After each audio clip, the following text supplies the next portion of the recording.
ইসলামকে মিটানোর মতন চক্রান্ত চালায়, ইসলামের একটা পশম বাঁকা করার মতন ক্ষমতা বিশ্বের নাই। কিন্তু একমাত্র যদি এরা ক্ষতিগ্রস্ত হয়, আমার জাতির গাদ্দারদের কারণে হয়। কারণ আজ ভারতবর্ষের তথা আপামর জনতা, আমাদের হিন্দু ভাইরা আমাদের সাথে, খ্রিস্টান আমাদের সাথে, জৈন ভাইরা আমাদের সাথে, শিখ ইসাই আমাদের সাথে, আর আমাদের মাঝখান থেকেই আমাদের গাদ্দাররা আমাদের বিরুদ্ধে রুখে দাঁড়াবে। লড়াইটা বাইরে নয়, লড়াইটা ভিতর থেকে শুরু হতে হবে। আমার ভিতরের শত্রুগুলোকে আমরা চিহ্নিত করতে পারি না, কারণ তাদেরকে যতক্ষণ চিহ্নিত না করতে পারবো, আমাদের সন্তানদেরকে, আমাদের ভিতরের মানুষগুলোকে ভাঁওতাবাজি দিয়ে যারা আমাদের থেকে দূরে সরিয়ে দেবার চক্রান্ত করে, আন্দোলনের পূর্বে সেই মানুষগুলো, সেই নেতৃত্বগুলোকে চিহ্নিত করে সমাজের মানচিত্র থেকে আগে তাদেরকে নেতৃত্বর জায়গা থেকে সরিয়ে দিতে হবে। কারণ যতক্ষণ পর্যন্ত আমার ভিতর সচ্ছল না হবে, ততক্ষণ পর্যন্ত এই সমাজের উন্নতি হওয়া বড় মুশকিল। কারণ আমাদের নেতৃত্বের প্রতি, আমাদের সমাজের মানুষের প্রতি সব ক্ষেত্রেই আমরা লক্ষ্য করে দেখেছি, আজ এ লড়াই কিন্তু আমাদের কিছু মুসলমানদের লড়াই নয়।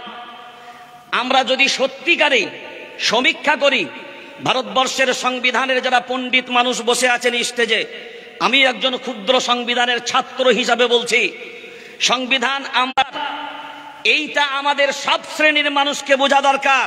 আর যারা গদি মিডিয়া সাম্প্রদায়িক দাঙ্গা হিন্দু মুসলিম করে না, এখন সব থেকে বেশি সাম্প্রদায়িক দাঙ্গা এই গদি মিডিয়ারা লাগায়। এক জায়গার কেস আর এক জায়গায় তুলে এনে ফেলে এখানকার শান্ত পরিবেশকে উত্তপ্ত করার চক্রান্ত এদের হাতেই আছে। মাটি আমরা 2013-র পূর্বে কোন জাতটা হিন্দু ছিল, কোন জাতটা মুসলিম ছিল, জাতীয় বিভাজন আমরা কোনোদিন বুঝতে পারিনি। আর আজকের প্রত্যেকটা কদমে কদমে, প্রত্যেকটা পদে পদে আমাদের শুধু মাঝখানে একটাই বেড়াজাল, মসজিদ আর মন্দির, হিন্দু আর মুসলিম।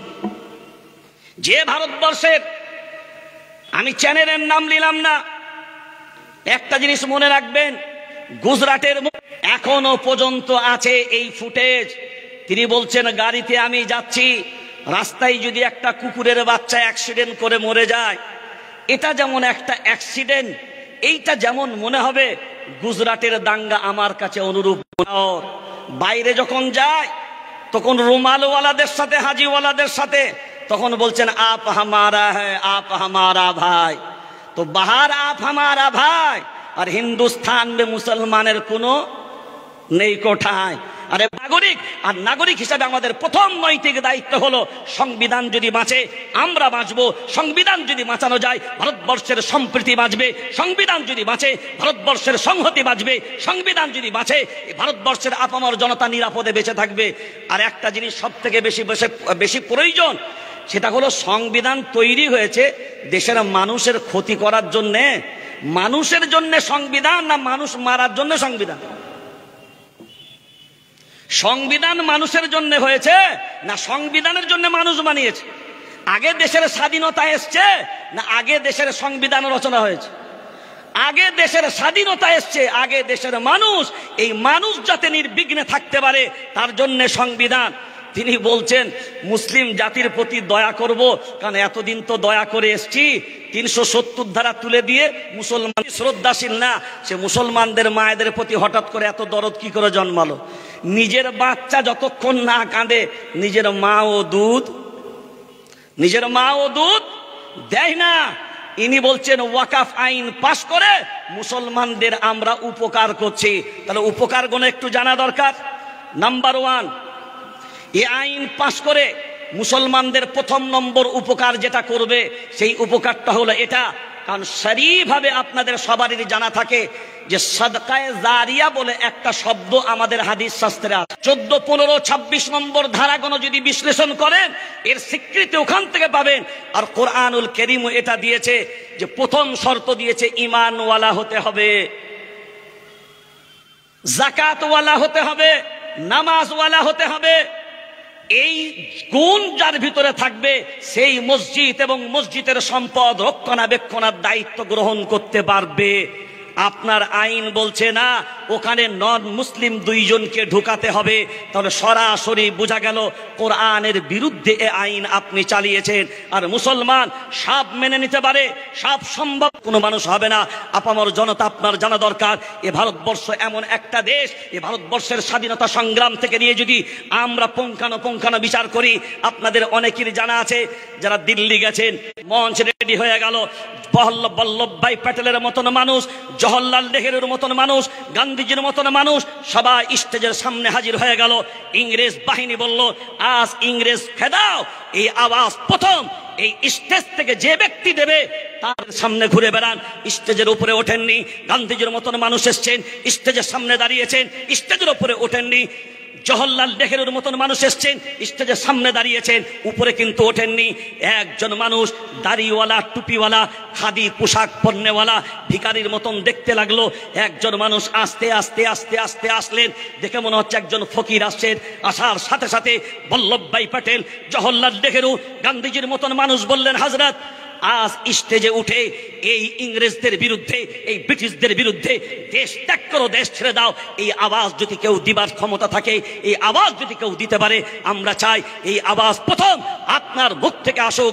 অর্থাৎ স্টেজ রেডি আছে, প্রথম আপনি আওয়াজ দেবেন, আমরা আপনার পিছনে থেকে সাড়া দেব। শুধু মাওলানা সেই সময় আসলেন, 2 রাকাত নামাজ আদায় করলেন, স্টেজেতে উঠলেন। ওঠার পরে তিনি সিংহের সন্তানের মতন আওয়াজ দিলেন সব বাড়ির মাঝখান থেকে, হে ইংরেজ, তোমরা এই দেশের মাটিতে আছো, অনেক হয়েছে, এবার এই দেশের মাটি ত্যাগ করো। তিনি অন্য কেউ নয়, মাওলানা হিফজুর রহমান সাহেব, একজন দাড়িওয়ালা, টুপিওয়ালা মানুষ। আর এই সংবিধান রচনাকারী যারা ছিলেন তাদের মধ্যে একজন মেম্বার হলেন মাওলানা হিফজুর রহমান সাহেব। কে আর নারায়ণ ভারতবর্ষের এক সময়ের রাষ্ট্রপতি ছিলেন, প্রাক্তন।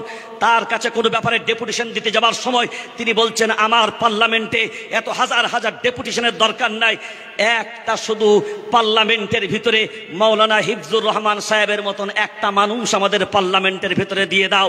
কারণ ওই রকম মানুষ যদি আমাদের পার্লামেন্টের ভিতরে আসে, এই দেশের মানুষ শান্তিতে বসবাস করার সব রকমের রসদ খোরাক পাবে। আর আমরা যাদেরকে নিয়ে এসেছি, যে জালিম শাসককে আমরা বসিয়েছি, এই বসানোর পিছনে কারণ কিন্তু আমরাই। কারণ আমরাই। তার কারণটা কোথায়? এখনো পর্যন্ত আমাদের ঘরে ওই গোল টুপি, লম্বা টুপি, ও দল, সে দল, এ জামাত, সে জামাতের এখনো পর্যন্ত সঙ্গাসঙ্গী বন্ধ হয় নাই। আর এই সঙ্গাসঙ্গী যতদিন পর্যন্ত বন্ধ না হবে, অনেকে মনে করছে ও ডাক দিয়েছে, আমি কি কম বড় নেতা, আমি যদি চলে যাই তো আমার মাথা নত হয়ে যাবে। যদি নবীর আদর্শ তোমার ভিতরে থাকে, মান তাওয়াদা লিল্লাহি রাফাহুল্লাহ, বিশ্ব নবী বললেন, যে আল্লাহর জন্য নত হয় আল্লাহ তার সম্মান মর্যাদা বাড়িয়ে দেন। আর আজ আমরা বড় দুঃখজনক বলছি, আল্লাহ কোরআনুল কারীমে এগুলো বলেছেন, ওয়ালা তানাযাউ ফাতাফশালু ওয়া তাযহাবা রিহুকুম ওয়াসবিরু। এরা যদি মুসলিম কমান্ডার হয়, এরা যদি মুসলিম নেতৃত্ব হয়, এরা যদি কোরআনের অনুসারী হয়, এই আয়াতগুলো তাদের ভাবা দরকার। খুঁটিনাটি বিষয়, সামান্য মতো পার্থক্য তোমরা দূর করে ফেলো।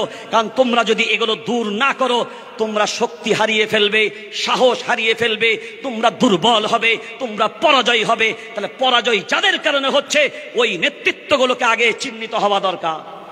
ব্রিগেড ডাক আমার বাপের না, তোমার বাপের না। ব্রিগেড ডাক কারণ নয়। আমি প্রকাশ্যে সমর্থন না করতে পারলে বিরোধ কেন করব ভাই? বিরোধ কেন করব? আমি যেতে পারবো না, নীরবতা পালন করব।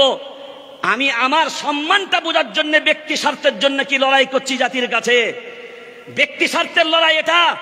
পিঠ থেকে গেছে দিয়ালে, আর কোথায় যাবি? আর পেছনের জায়গা আছে?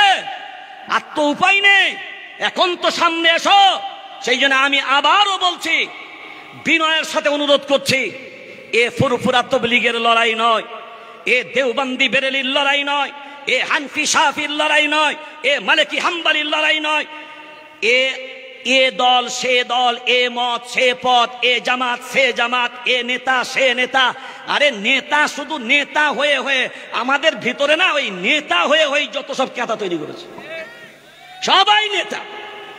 তো সবাই যদি দোকানদার হবে, কাস্টমার কে হবে রে? খদ্দের কে হবে? খালি নেতা। আর আমরা শুধু মনে করি নেতা বানিয়ে দিলেই নেতা।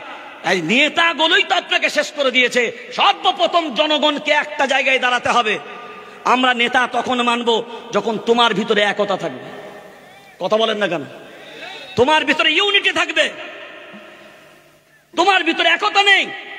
তুমি যদি কাউকে মেনে নিতে না পারো তো তোমাকে